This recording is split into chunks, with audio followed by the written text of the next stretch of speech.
Welcome to the Gen Z Show. I'm your host, James McLamb, and I'm joined today with Miss Sarah Beth, who is just days away from graduating from college. How excited are you right now? I'm really excited. It doesn't feel real though, honestly. I shouldn't be old enough to be an adult. I would agree to that. You shouldn't be old enough to be an adult. But thank you for joining me today. Yeah, I'm super excited. And hey, I heard you got to interview someone really, really cool. Who was that?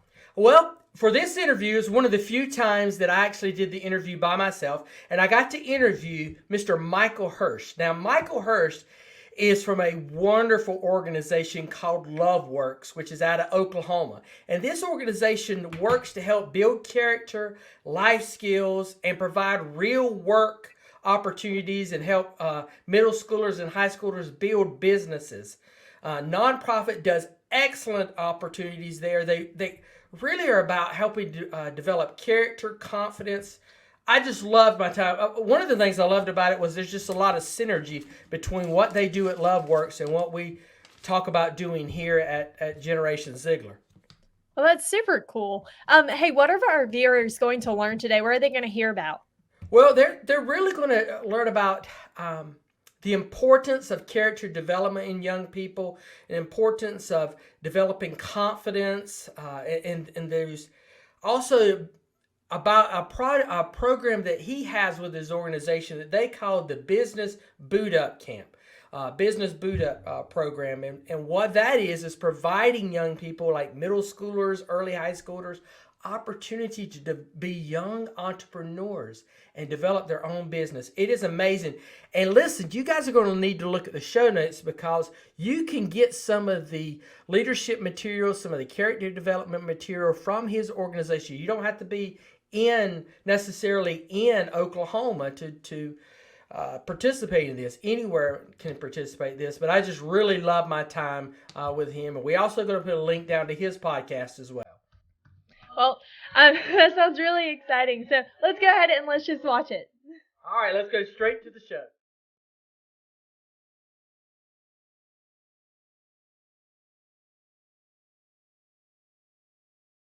Michael, welcome to the show. Thank you for being our guest on the Gen Z Show. James, thank you so much. It is an honor to be on your show.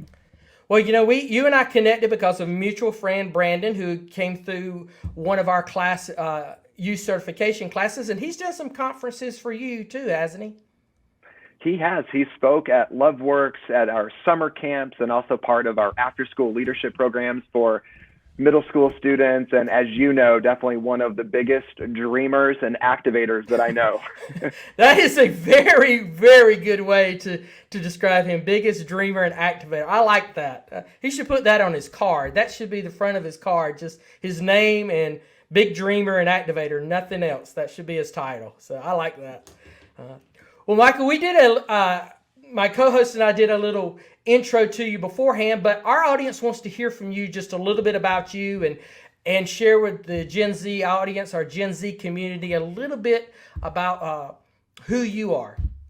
Absolutely. Well, James and Gen Z audience, again, thank you for having me on the show. It's a privilege and an honor. James, I grew up in Michigan. And so if you're Gen Z viewers would like to just hold out their hand, or if you're listening to this, imagine that I lived closest to your thumb, so the southeastern part of Michigan. One of my earliest memories and dreams was to play professional baseball, and that didn't quite work out. I wish I would have had that realization around the age of 11 and 12 years old, but Loveworks leadership did not quite exist yet.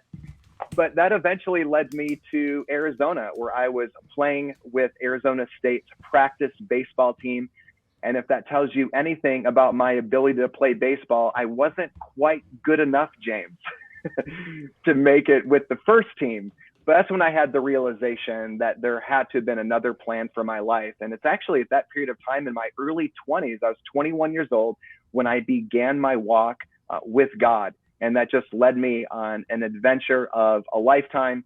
I found myself on an early Saturday morning volunteering in an underserved community.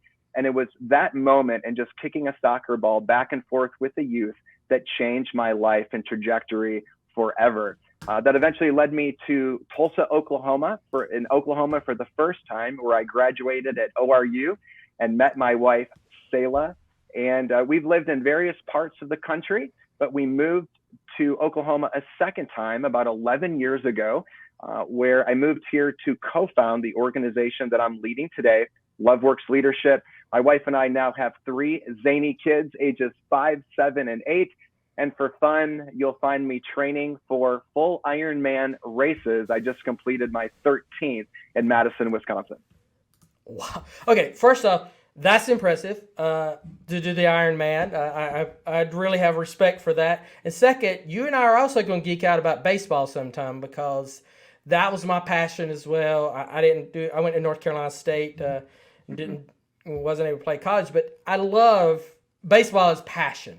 I just love that. So, and Oral Roberts, they got a good team as well. So they've historically they had been pretty too good of a team. Yeah, they had too good of a team when I transferred from ASU to ORU. I was a pitcher, right-handed, and as you know, being well acquainted with baseball, an 88, 89 mile an hour fastball's not gonna quite get you there. Maybe in middle school and high school. Well, unless your name is Greg Maddox. D1 level. Exactly right. Because I think that's about his max was like 90, 92 or something. So. But we're about to have a baseball podcast group. Y'all just sit back and relax. We're going to talk baseball for another hour, and then we'll get on to the leadership stuff. So there we go. Go Braves. There you go. Hey, there you go. So I could get it on. I could geek out on how I became a Braves fan as a 7-year-old, but that would without ever having access to TBS back in the day as well, how I became. But that's another story. So you mentioned Loveworks. So tell us a little bit about how Loveworks as an organization, why you started, why you felt there was a need for such an organization, its purpose, its mission, because this excites me, what you guys are doing. Oh, well, thank you. Really appreciate that, James. Whenever I have the opportunity to perhaps be on a show like this or speak in front of audiences, I often like to ask the question, if you had the opportunity to step into a time capsule and go back and relive any period of your life, think about that period of time that you would go back and relive, would anyone choose to go back and relive middle school?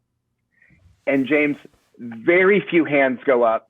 Typically, if a hand goes up, it might be someone that's being sarcastic. And sometimes I get dirty looks because I think I'm bringing back bad memories that individuals tried to forget about that happened in middle school. Speaking just about myself, 6th grade, 7th grade were some of the hardest years for me in secondary education. And there's a lot of words that can be used to describe middle school. Some of them, and I'll keep this PG, could be awkward, weird, confusing, difficult, challenging. And while all those words are, I believe, true, and I don't want to overspeak here, but we really believe at Loveworks that if you can love students unconditionally, believe in them wholeheartedly, create the right kind of environments, and surround them around the right kind of people, like the guests that you have on the Gen Z show, I'll say this, that I really believe that anything is possible in the lives of students, regardless of what their background or family situation happens to be. And so, James, 11 years ago, we identified a gap in our community that exists, and it still exists today, and not just in our community, but we believe in communities across the nation. And I would say, and I know I'm a little bit partial, but I believe that the age of middle school, 10 to 15, are the most at-risk years for a student. And one of the primary reasons for that is the lack of positive and enriching opportunities for them that are available after school. And so we identified this need and this problem in our community. We were all passionate about serving youth, and we wanted to do something about it. And so we started the Loveworks organization, and we call it the gap, the window between 3 and 6 p.m. That's 3 p.m., the time when a student might be getting out of school, and 6 p.m., the time perhaps when a parent or guardian is getting home from school. And you can fill that gap with a lot of things. Call it snacking, eating, gaming, doing homework, but we wanted to fill that gap of time with leadership, and that's what Loveworks is all about. So you started primarily focusing on that middle school time period. Well, That's exactly right. And now over 10 years, we have developed various programs now for it's really starting at age 0 to 18, but that 10 to 15 is still the sweet spot for our organization. why do you think middle school has such a rough time for youth? I personally did not have the rough period through middle school, but I think from my perspective, I came from a very small rural area. We didn't have a middle school. We went K through 8, so kindergarten through 8th grade. So nothing really changed for me when I went to 6th grade, 7th grade, 8th grade. It was just the same. It was the same group that I had been with. You know, you'd have one or two move away or one or two move in, but it was the same core kids I had known since kindergarten, since I was 5. So I didn't feel like I had that. Why do you think it's such a struggle for that age group? That's a great question. I mentioned it earlier, but I did talk about the lack of after school, and I just don't want to pinpoint it just on one period of time, but that lack of after school opportunity that's really available to, and in particular, 6th grade. So they have statistics show that they have far fewer opportunities than their younger peers and their older peers for some particular reason. And it stands true in our community and other communities that we have traveled to. And when we started Loveworks 11 years ago, we traveled, James, from coast to coast, West Coast to East Coast, and looking at other programs that worked with middle school age students. And again, that we're at whatever city that we travel to, the same adage was true, that for whatever reason, they have the fewest amount of opportunities available to them. So imagine a middle school student today. If you're in middle school and you don't consider yourself athletics, you're not playing sports, you're not in band or in cheer, what opportunities do you have as a middle school age student to pursue purpose and passion? Wow. And so unless that's happening at home, and I just don't want to assume that happened in your home, but I'm going to assume that it did to a degree, that you were poured into, encouraged, and affirmed, and you were finding out who you were. It's that whole identity piece. So many students are missing that today, and I'd say 65 to 70% of students in our community don't have that kind of an opportunity. And so, Loveworks is just scratching the surface with the amount of students that we're working with. And so we need a lot more works like Loveworks to begin, because we're not the answer, but if we can do it collaboratively, if we can really be the village for these students that they need, I have so much hope to see if something like that could happen. So what kind of programs have you guys initiated over the years? How do you do this? What is your approach to doing this? So we focus on 3 major areas with working with students, and I'm sure these are the common themes that you hear, I know, with your other guests too, that do other kinds of work that we do, but we really focus on building character, helping students to acquire life skills and leadership skills, ones that are not just relevant today, but that they can use tomorrow. And now we're also becoming more known for helping middle school age students to experience real world business and entrepreneurship. In fact, we've had the opportunity to help 3 different student businesses form here at Loveworks that are now selling their products worldwide. So that's our focus area whenever we would work with a student that's part of any of our programs. But the first program that we started was an after-school leadership opportunity. And it's with that after-school leadership opportunity that we're focusing on the character piece, the building competence, and really filling that gap of time between 3 p.m. and 6 p.m. with leadership and great young men and women that are surrounding themselves and helping to mentor and lead them towards their dreams. Now, I noticed when I was looking through your website that there is is it called at-home leadership piece as well that you guys have, an online version that anyone, anywhere all over the nation can be involved with? Thanks for doing your research, James. I appreciate that. Yes, we have a digital component. We definitely were not the only ones to pivot in the dirty word, March of 2020. But that was us, and I credit our team. We have a small team, but we're mighty here at Loveworks. And it was remarkable, James, and miraculous what our team turned around just over the middle of March and spring break. And so it was just before spring break that we received notice that we were in lockdown, and that would be the first time after spring break in our history that we would not be working with students in person. And due to a company here in Norman called Next Thought, we had the opportunity to work with them to customize a leadership platform. And so we were able to replicate our leadership and our character development, and also to our experiential learning. We were building leadership kits that we would pile in our cars and our trunks, and we would drive over to students. We'd set the bags with gloves on their doorsteps, ring the doorbell, and get back in our car. And then virtually, we're able to still connect with them. And so, yeah, that's been really exciting with the at-home piece. That's definitely expanded our reach. Now anyone around the world could have access to that. So I'm a parent, I'm working with youth, I want to have something else to help build their character and leadership. If I come to your site and I decide, hey, I'm really interested in this, what are some of the things that I'm going to see that are going to be benefits to the youth that I work with, or even to my child? What are those benefits for me as an adult working with children going to be? Yeah, absolutely.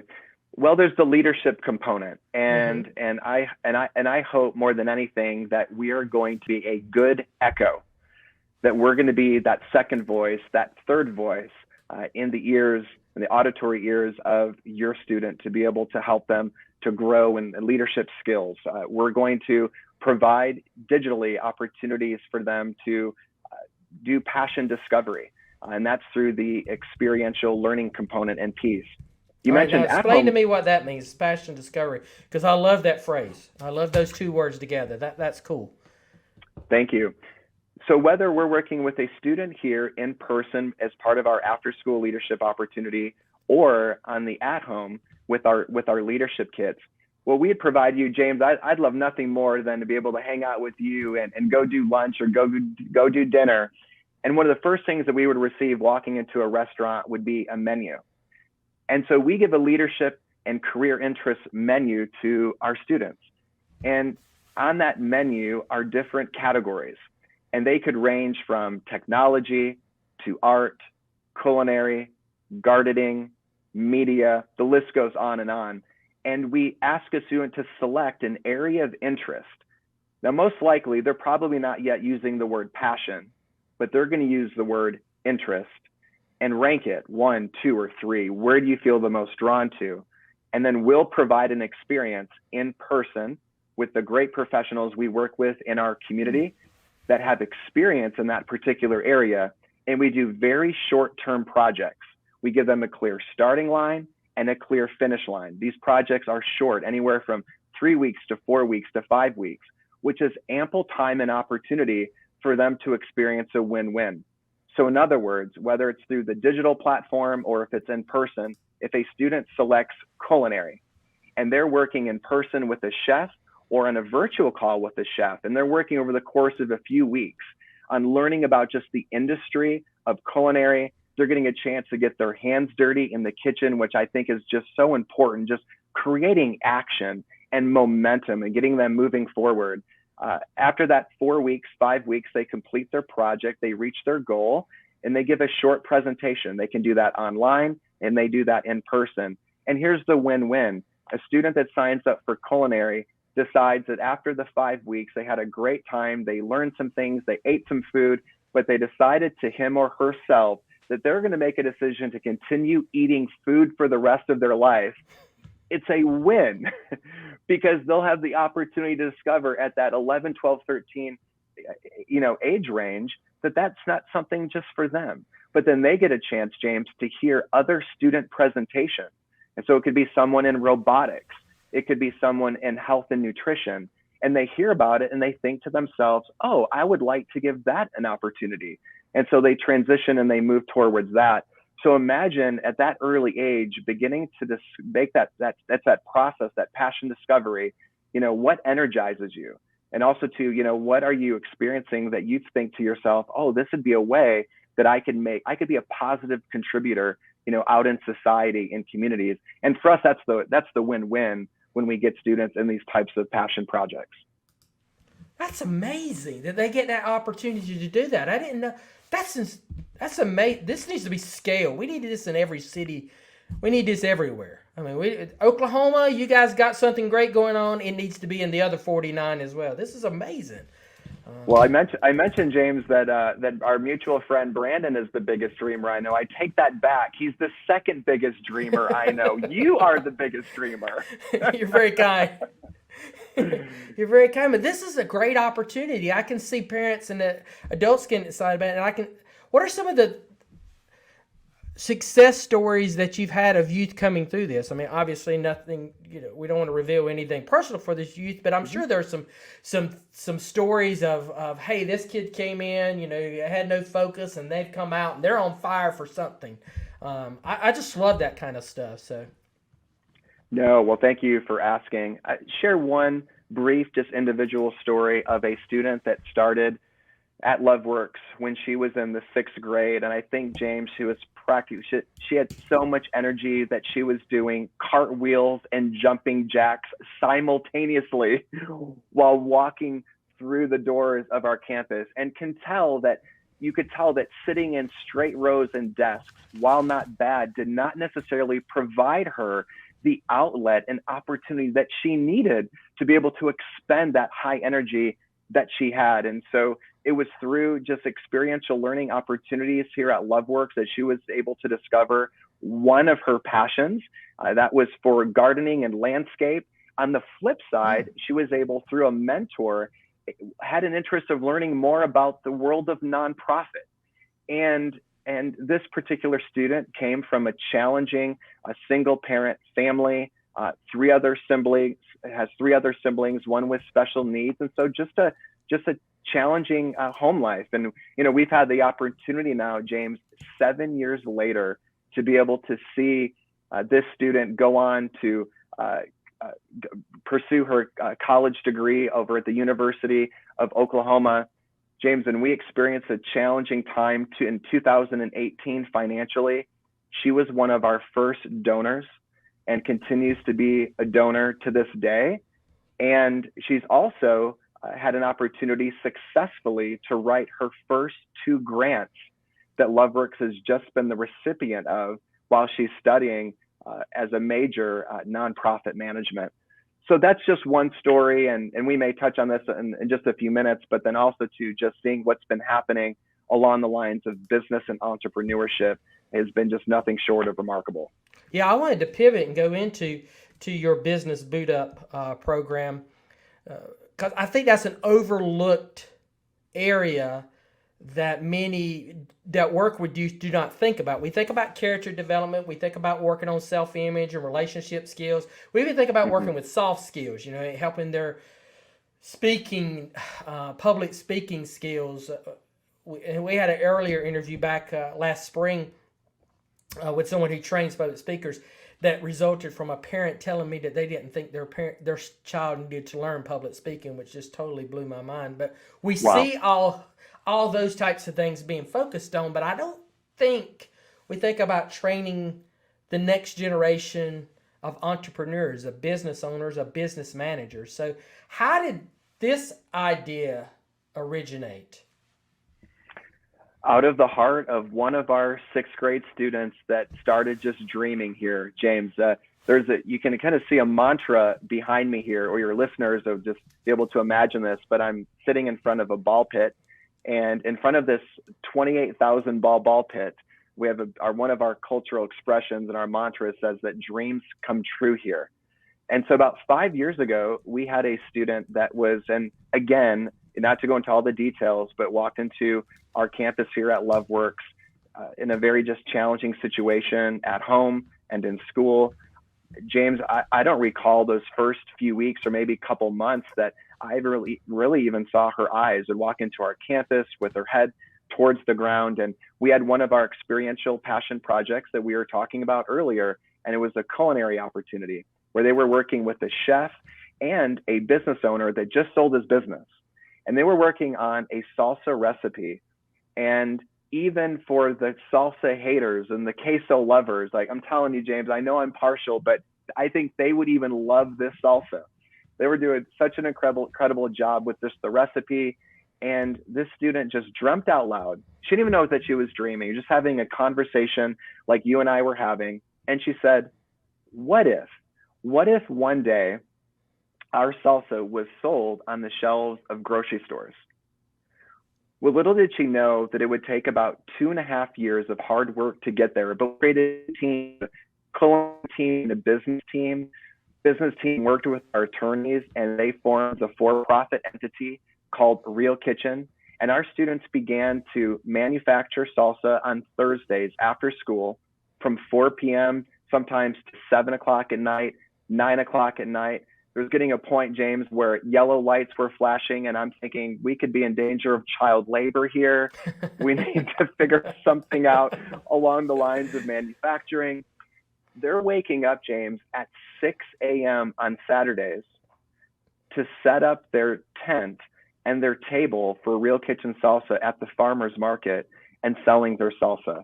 And I don't remember a time when I was 12 years old that I woke up before 10 or 11 o'clock in the morning, let alone out there just hustling and working hard and being disciplined. I mean, these are all the things that we want to see any age be able to experience. And so on April 1st of 2017, our students sold their first jar of salsa at a local grocery store here. And like a domino effect, it began to inspire other professionals across the state of Oklahoma and their peers to begin dreaming. And so the next group of students began dreaming of starting a tech company. And they said, what would it be like if we created a Silicon Valley tech startup right here in Norman, Oklahoma? And that got us to dream and think about, well, we need to create something not just for 2 groups of students, but how can we scale an opportunity for youth around the world that could experience these types of real world business opportunities? And that really gave birth earlier this year to our pilot program of Business Boot Up. How many students are involved in this, and how does the program work for them? So since March, we started our first cohort in March of their 5-week cohorts. We've had 23 brand new kid businesses successfully go through the program. 23 kid businesses started in what, 6 months, 7 months? 6 months, and we have seven kid businesses now that are part of our cohort number 6. We've actually had a cohort in Maryland, and we've had a cohort in East Africa. So this is just our pilot version, and that's our big dream that we have for 2022 and beyond of where we want to go with this. But yeah, 23, and they've successfully not only gone through the program, but here's what's beautiful. You know, with Business Boot Up, James, we say it like this, that we want to meld. There's good things in education. I think oftentimes, you know, we hear a lot of just negative things about education. There are good things in education, but we just need to figure out a way to connect the dots. A student, not all, but some, they need to connect the dot. How does this math, or how does this English that I'm working on today, how does this make sense in the longer term, into the intermediate? And that's Right. what I believe we do through these experiences, the soft skills that you were referencing earlier, James. So they've gone through this program successfully, but not only that, where the rubber hits the road is they got to get out there and they've got to do it. They've got to sell. And so each of those 23 businesses has at least sold the minimum of 2 times in the marketplace, wherever they happen to, whatever community they happen to be living in. So you said that cohort is 5 weeks? It's a 5-week cohort, and it's a simple process, James. Right now, the program is available at no cost. You fill out a digital application and you film a short video on a smartphone or a tablet, and just pitch us your idea. Tell us your name. Tell us what you're about. You know, how old you are, and what's your idea. What problem do you see out there in the world that you wanna fix and that you wanna do something about? That's where it starts. And over the course of 5 weeks, we always have a special guest. Typically, it's going to be a younger entrepreneur, someone that has a semi-established business, anywhere from 1 to 3 years, that's close in age, that can share the narrative and their story. And then the students are going to begin to work over 5 weeks through either service or product development.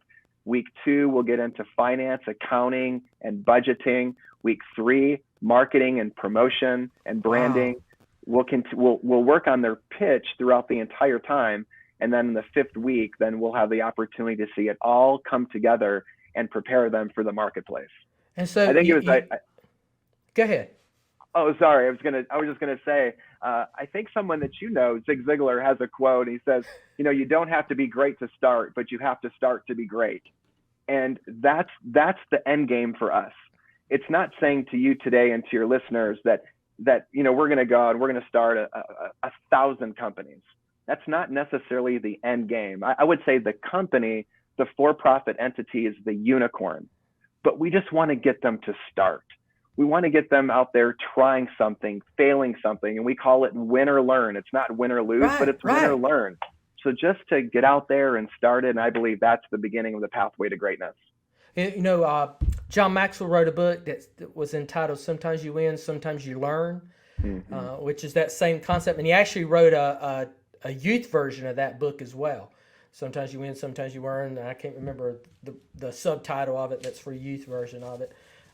That has that very concept. You just got to try and step out there. I can see a lot of benefits for youth, even if they never get it off the ground. The skills that they learn, the understanding that they have, their employability that it gives them long term is so much of a leg up over their peers. That could be amazing. Gosh, it's going to be great to see in a few years as they move into the workforce to see what they're able to do. Oh, it is, and you've touched on them. I mean, so these are soft skills that I know that you and I we could spend hours over a cup of coffee. But to see young people develop self-confidence, how about self-awareness and emotional intelligence, innovative thinking, of course, just the life skills, a good independence, strengths development. I know almost on every episode of yours, somehow the topic of identity comes up, which is so important. And that's what we get through the experiential side. And so, I think there's the theory, there's the classroom, but eventually you just got to get out there and do it. And you can learn so much about yourself. And we like to say here at Loveworks, that you're never too young to be a dreamer and you're never too old, to get started working on that dream. You just got to get out there and do it. What you're doing is you're teaching them these leadership and soft skills in a kind of a backdoor way. They think they're coming in to make money and create a business, and yet at the same time, you're teaching them all these leadership skills that these other programs that you have are teaching them, but they don't realize it a lot of times. Same way sports teaches, leadership and personal development and character building skills, and they don't even realize that. They think they're out there to play football or baseball, but they're learning, if they have good coaches, they're learning those skills as well. Absolutely. Wow. That's exciting to hear. I'm excited for you guys to see where it's going to go and see. And what I love was when you said it started from one of your participants who saw, just had a desire, had a goal, had a dream, and you just build upon it. That's even more exciting of that. So, and anyone all over the world can participate in this program. Did I hear that right? 100% have access to internet and a Wi-Fi, and our website can have the opportunity to participate in any of our programs, especially our digital ones. So what digital programs do you have? We've mentioned two, that you've got the Business Boot Up program, and then your digital leadership program, your at-home program. Are those the main two, or do you have other ones? Those are the primary two. So we have the at-home leadership component, and that's our emphasis on the character development and the competence piece. So that's available to them. As you mentioned, the Business Boot Up program, those are the 5-week cohorts. And we do have a podcast. And what's really fun about the podcast, it's called Dreamers and Doers, and it's the Biz Boot Up edition. And so what's really special about that, every participant or group of participants, so we'll have businesses that'll be singular in nature, one student business, or we'll have a team. And after they successfully complete the program, sell at least 2 times in the marketplace, then they get interviewed on our podcast that's co-hosted and produced, and I know you're going to love this, by students. Right. I saw that. It looked like one time they were at a farmer's market or something producing it. It looked like they were outside, like live on the occasion. So how can our audience connect with you to learn more about these opportunities? Because if they're not excited about it, listen, crowd, if you're not excited about what he's talking about and you're not wanting it for your group, then, something's definitely wrong with you. This didn't light a fire under you, as my dad used to say. If this don't light a fire under you, then your wick is wet. Something's wrong with you. You need to dry it up. So. Oh, I love that, James. Well, thank you for asking. Easiest way to get a hold of me is directly through my website. Since day one, when we started Loveworks in February of 2011, my mobile phone number has been on our website for over a decade. So you can call me, you could text me whenever you'd like. I mentioned on the front end of the show, I've got 3 kids, 5, 7, and 9. So I tend to get, or 8.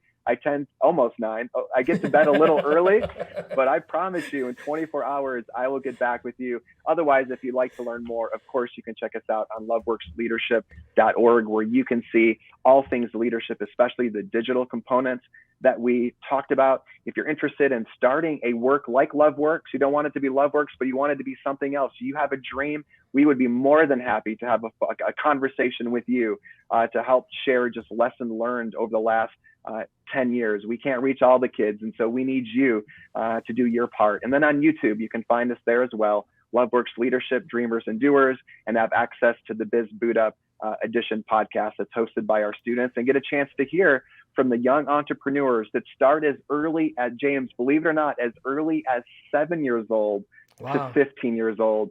It's really quite remarkable. Wow, that is so exciting to hear them doing that. Have there been any organizations that have contacted you guys and are duplicating or trying to duplicate the things that Loveworks is doing? Thanks for asking. There have been. So locally here in Oklahoma City, in an urban area, we live in, I would say Norman would be considered suburban area. The content, curriculum, everything that we've created is applicable anywhere. We have rural communities that are interested. We're having conversation with an organization in Pakistan that is interested. We have an organization in East Africa, thank you, that's interested as well too. They're very interested in the business boot up and that digital platform. And so, yes, we're definitely hoping to see that influence just increase. How about if someone is listening to this and they want to help you guys in some way or another? What can they do? Can they go to here also to volunteer or to donate or to connect? I appreciate you asking. You mentioned the donate word, so I'll check off of that. Of course, that's one area that you can give, but more than that, you and I both know, James, the most precious commodity that we've got is time. And there are opportunities virtually to be a part of this movement of business with youth virtually. We have a group of business coaches that they give and they donate 15 to 30 minutes of time per month, and these are coaching calls. That's our hope. I mean, it's not a, sometimes an individual might think of, they may use the word just. And I always remind them that even if it's a second, a minute, minutes add up. And so that 15 minutes can make a difference in the life of a student, that is working towards one of their goals or one of those dreams. And so that's another great way. So you could, wherever your listeners happen to live, they'd be interested in getting involved that kind of way with Loveworks. We'd love to have that conversation. This is exciting, Michael. You guys are doing great work. And I am so glad that Brandon connected us, because I love finding organizations that I seem like have a lot of synergy together and have a lot of goals together. And as you mentioned a while ago, we one group cannot do everything. We've got to, join arms together on this. And I am so glad we have connected. Oh, well, absolutely. Well, it's an honor, and just I hope we get the opportunity. We mentioned our target's middle school at 10 to 15. So you and I have had a couple of conversations and being able to identify high school students that we'd be able to send your way and to be able to continue that leadership journey and seeing them pursue their God-given potential and dreams. we would be excited to help them out in any way we can, because we do hold some of our trainings in Oklahoma as well. So hopefully as the world gets back, we'll have some more live events back up in Oklahoma City again, as we did a couple of years ago, going forward.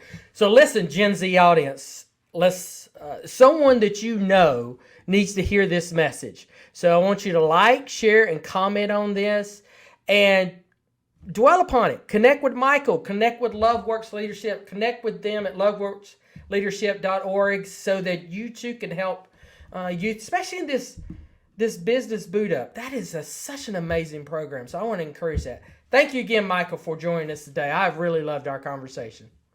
It was a privilege. Thank you, James.